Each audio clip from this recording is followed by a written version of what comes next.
अस्सलाम वालेकुम। कैसे हैं आप सब? अल्लाह ताला आप सभी लोगों को अपने प्यारों के साथ खुश व आबाद रखे। शुरू अल्लाह के नाम से जो बहुत ही मेहरबान नहायत रहम वाला है। तो शामी कबाब की इतनी मज़ेदार इतनी टेस्टी रेसिपी मैं आपके लिए लेके आई हूँ कि एकदम आपकी तबीयत खुश हो जाएगी और आपका रमज़ान शरीफ तो इतना आसानी से गुजरेगा कि आप मुझे दुआएं देंगे। मेक एंड फ्रीज़ रेसिपी है और बहुत ही आसानी के साथ बहुत ही टेस्टी बहुत ही मज़ेदार सी हम तैयार करेंगे। तो चलिए देख लेते हैं इसको हमने कैसे बनाया है। तो बस आगे बढ़ने से पहले आपसे एक छोटी सी दरख्वास्त है कि वीडियो को लाइक करके आगे बढ़ें। शुक्रिया, जज़ाकल्लाह। तो यहाँ एक बर्तन में हमने 2 कप चने की दाल ली हुई है। चने की दाल को हम अच्छे से धुल लेंगे। तो अगर आप कम रखना चाहें, 1 किलो हम गोश्त का बना रहे हैं, तो अगर आप कम रखना चाहें तो थोड़ा सा कम भी रख सकते हैं दाल को। 2 कप दाल चने की बहुत ही परफेक्ट रहेगी। तो चने की दाल को अच्छे से हम धुल लेंगे। धुलने के बाद हमने इसे एक कुकर में ले लेना है, क्योंकि हम यहाँ पे बीफ का बना रहे हैं। तो हम यहाँ पे दाल को भिगोएंगे नहीं और दाल को बस हमने डायरेक्ट ही पकाना है।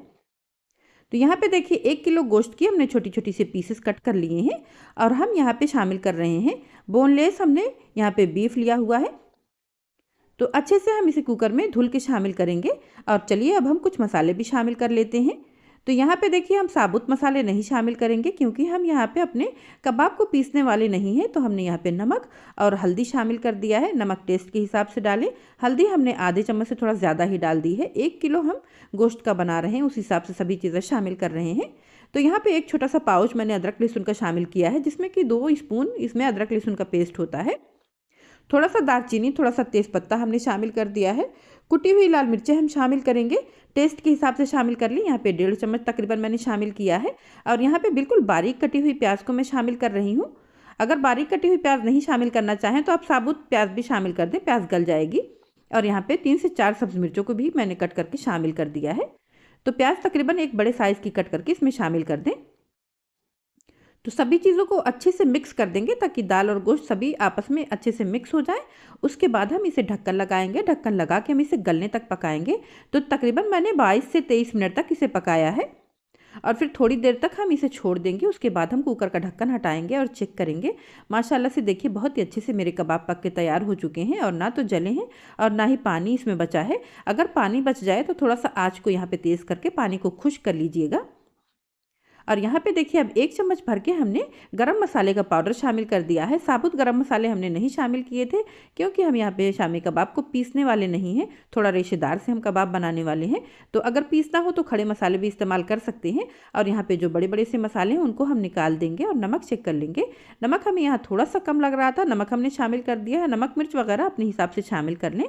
और अगर आप चाहें तो आप इसी कुकर में ही मैश कर सकते हैं। तो अच्छे से गले हुए गोश्त होते हैं तो बहुत ही अच्छे से मैश हो जाते हैं, और दाल तो हमारी अच्छे से मैश हो ही जाती है। तो यहाँ पे कुछ पीसेस ऐसे हैं जो कि नहीं गले हैं, तो इनको मैं थोड़ा सा पीस लूँगी और बकिया पीसेस को मैं थोड़ा सा रेशे कर लूँगी। इस तरीके से मैं मैश कर लूँगी। इसको बड़े से बर्तन में हमने निकाल लिया है और अच्छे से इसे मैश कर लेंगे। तो जो पीसेस नहीं हो रही हूँ तो उनको आप हाथ से भी इस तरीके से मैश कर सकते हैं। लेकिन मैं यहाँ पे जो पीसेस नहीं हो रही हैं उनको थोड़ा सा चॉप कर लूँगी। तो कुछ पीसेस मैंने निकाल के यहाँ पे चॉप कर ली हैं और कुछ मैंने मैश कर लिया है। तो बहुत ही अच्छा सा टेस्ट आएगा। तो कुछ कीमा एकदम बिल्कुल हो जाएगा और कुछ रिश्तेदार रहेंगे, तो बहुत ही अच्छा सा टेस्ट आएगा। तो यहाँ पे देखिए हमने थोड़ा सा ही निकाल के किया है, हमने पूरा नहीं निकाला है गोश्त को। और यहाँ पे हम बारीक कटा हुआ पुदीना और सब्ज़ धनिया शामिल करेंगे। पुदीना अगर आपके पास हो तो ज़रूर शामिल करें, कबाब में बहुत ही अच्छी सी खुशबू और बहुत ही अच्छा सा टेस्ट आता है। तो अब देखिए अब हमने धनिया वगैरह को शामिल करके अच्छे से इसे मिक्स कर लेना है एक बार। बहुत ही अच्छी से इसकी मिक्सिंग करने के बाद एक बार हम चेक करेंगे इसमें नमक और मिर्च वगैरह हम अपने हिसाब से चेक कर लेंगे कि कैसा है।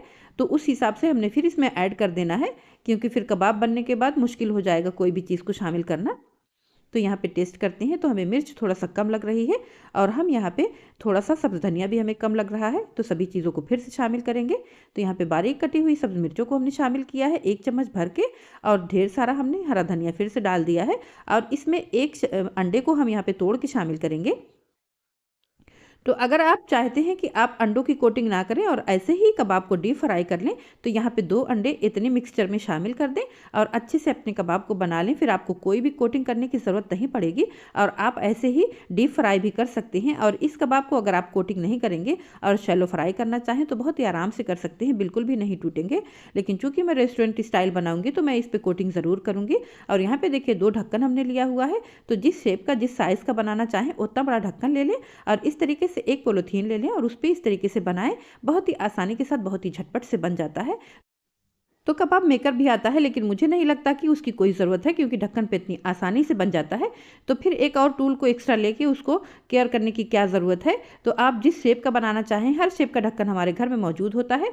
और जब एक बार हाथ सेट हो जाता है तो आपको पता भी चल जाता है कि कितना मिक्सचर हम लेंगे।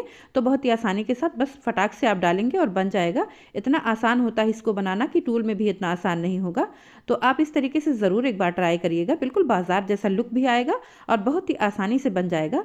तो घंटों की मेहनत मिनटों में इस तरीके से आप कर सकते हैं। और देखिए, जो कबाब हम अभी बना रहे हैं उसमें हमने थोड़ी सी प्याज शामिल की हुई है, और जो कबाब हम फ्रीज़ करने वाले हैं उसमें हम कच्चा प्याज इस्तेमाल नहीं करेंगे।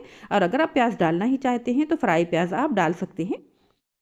तो देखिए, यहाँ पे हमने थोड़े से कबाब बना लिए हैं जिनको हम अभी फ्राई करेंगे, और थोड़े से कबाब हम मेक एंड फ्रीज़ करने वाले हैं, जिससे कि हमें रमज़ान शरीफ में सहरी अफ्तारी किसी भी टाइम पे हमें फ्राई करना हो तो हम फटाफट से फ्राई कर सकते हैं और अपने काम को आसान बना सकते हैं।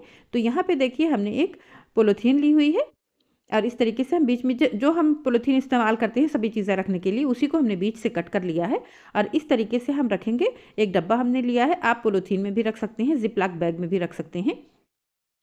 थोड़ा सा किसी ट्रे वगैरह पे रखें और थोड़ा सा जब जम जाए तो आप निकाल के उसे जिप लॉक बैग में भी रख सकते हैं, और इस तरीके से डब्बे में सेट करके रखना चाहें तो फिर आराम से रख दें, और आपके कबाब 2 महीने तक आराम से स्टोर रहेंगे और जब चाहें आप इन्हें निकाल के फ्राई कर सकते हैं।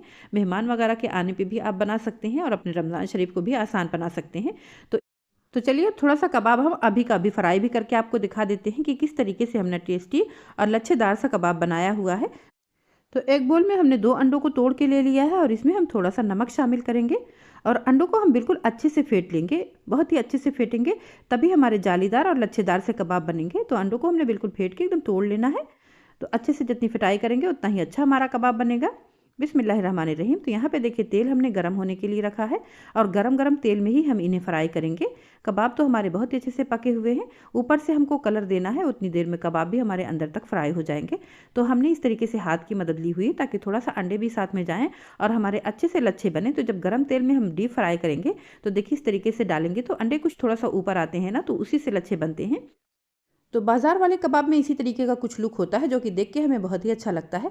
तो बिल्कुल सेम उसी लुक वाला कबाब आप घर में बहुत ही आसानी के साथ बना सकते हैं। तो देखिए, इस तरीके से एक साइड से बिल्कुल अच्छे से कलर हो चुका है, तो हमने इसे थोड़ा सा पलट दिया है। वैसे नहीं पलटेंगे तो भी बहुत ही अच्छे से तैयार हो जाता है, और 2 मिनट के अंदर ही हमारा कबाब तैयार हो जाएगा। बहुत ज़्यादा देर तक अब हमको इन्हें पकाना नहीं है। आँच को हमने मीडियम टू हाई ही रखना है। लो आँच पे हम पकाएंगे तो बहुत ही अच्छे से हमारे लच्छे नहीं बनेंगे। तो यहाँ पे इसी तरीके से देखिए, दूसरा बैच भी हमने डाल दिया है और फटाफट से हम अपने सभी कबाब को फ्राई कर लेंगे। फ्राई करने में बिल्कुल भी टाइम नहीं लगेगा। तो यहाँ पे देखिए, थोड़े से जो अंडे बच रहे हैं उन्हें मैंने स्ट्रेनर में डाला है और इस तरीके से डाल रही हूँ कि बहुत ही बारीक बारीक से अंडों के लच्छे बन जाए, उन्हें हम कबाब पे गार्निश कर सकें। तो देखिए, इस तरीके से हमने अंडों को थोड़ा सा फ्राई कर लेना, फ्राई करके हम निकाल लेंगे। तो बड़े ही खूबसूरत से हमारे लच्छे यहाँ पे बने हुए हैं, जिनको कि हम कबाब पे गार्निश करेंगे तो बहुत ही प्यारे लगेंगे। तो चलिए, बस अब हम अपने कबाब को गार्निश कर देते हैं और अपने कबाब को हम सर्व कर देते हैं। तो देखिए, माशाल्लाह से कितनी ज़बरदस्त रेसिपी मैंने आपके साथ शेयर की हुई है और कितनी आसानी के साथ। तो आप इस रेसिपी को ज़रूर ट्राई करिएगा और अपने रमज़ान शरीफ को बिल्कुल आसान बनाइएगा। तो फ्रीज़ करने का तरीका और मेरा बनाने का तरीका अगर आपको अच्छा लगा हो तो लाइक कर दें, कमेंट करके अपनी राय का इजहार भी ज़रूर करें। आपका कमेंट करना, आपका फीडबैक देना हमें बहुत ही अच्छा लगता है। चैनल पर नए हैं या अभी तक आपने सब्सक्राइब नहीं किया है तो जायका बाई शबीना चैनल को सब्सक्राइब करके अपना भरपूर प्यार और सपोर्ट दें। शुक्रिया, जज़ाकल्लाह। अल्लाह ताला आप लोगों के रिस्क में, उम्र में, घरों में, ज़िंदगियों में बरकत अता फरमाए। हमें भी दुआओं में याद रखें। तो चलिए, मिलते हैं नेक्स्ट वीडियो में इंशाअल्लाह किसी टेस्टी और मज़े की रेसिपी के साथ। अल्लाह हाफिज़।